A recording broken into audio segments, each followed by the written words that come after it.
Hey guys, what's up? I hope you are doing well and enjoy watching my video tutorial. So welcome back to my channel Study Desk of Anand. And in this sequel tutorial, we are going to see. So any guesses what we are going to see by looking this picture? Yes. So those who have guessed it correctly, so please do let me know by your comment. Yeah, round of applause for those guys who have guessed it correctly. Yeah, the today's topic is a constraint. So constraints are used to specify the business rule for the data. In the real world scenario, data are spreaded across the globe like a garbage. So we cannot afford inserting all those garbage inside this table. So those will not make any meanings. So if you wanted to do some business analysis and take some decisions with the help of those data, so the garbage are the one which should be filtered and this should not be allowed inside the table. So all these operations like ensuring that the garbage record should not be allowed inside the table, we can do with the help of these constraints. So constraints ensure that the data accuracy, like I said, and of it also limit the type of data that inserted into a table, and if any such record which violating a business rule, then those actions will be terminated if the constraints are applied. So the first constraint that we are going to see is not null.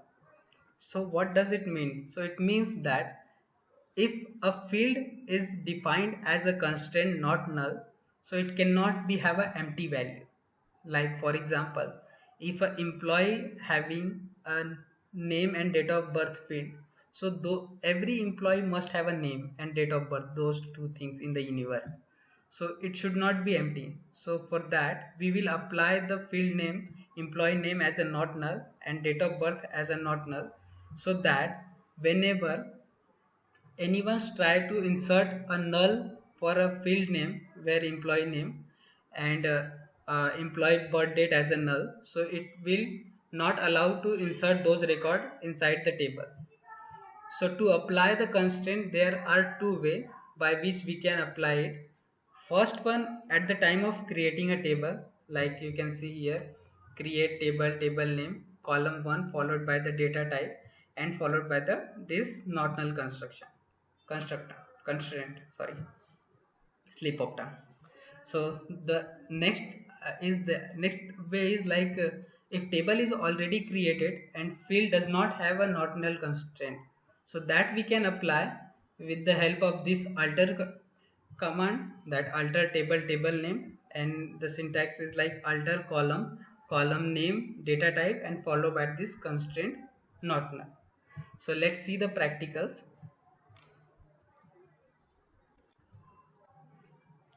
Yes, so we have a table called test imply 1.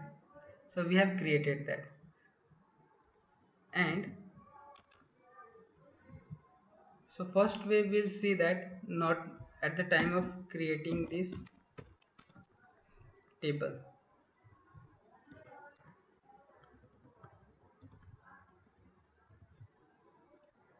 Yes, and let me insert one of the record to test employee 2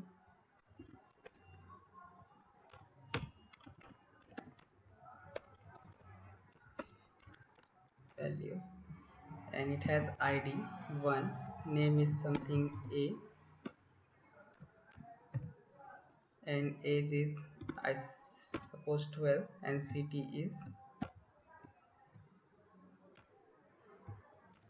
let's assume that Nasik.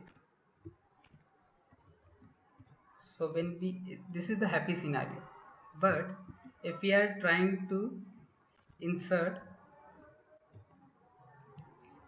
a null value as a name, so this will not allow, because we have a not null constraint before triggering, when we trigger this command. So at the time of ingesting the this record, a constraint is verified that this field should not be null, so we receive an error on console that cannot insert a value null into the column name, and this column does not allow null insert fail. So if we have a constraint for any field like not null, then this field should not be empty.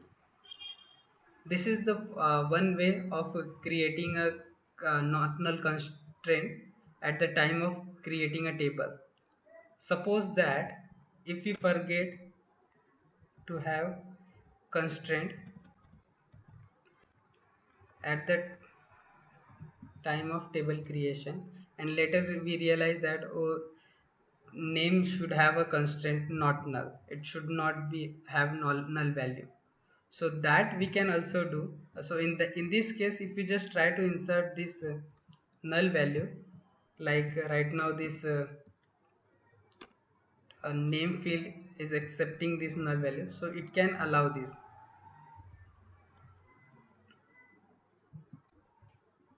So just let me project this on console.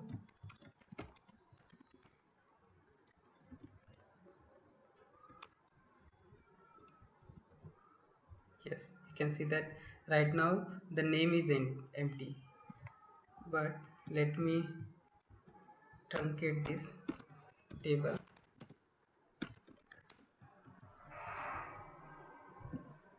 Now later we realize that a name should not be null, so that we can apply the not null constraint to the existing table.